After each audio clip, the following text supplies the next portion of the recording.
चने की दाल की टुकड़ी बनाने के लिए आपने दाल को भिगो के रख देना है 3 से 4 घंटे के लिए।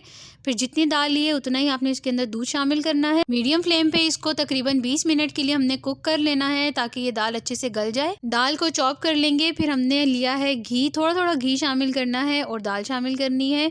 अच्छे से मिक्स कर लेना है और इसकी अच्छे से हमने बुनाई करनी है कम से कम 20 मिनट के लिए।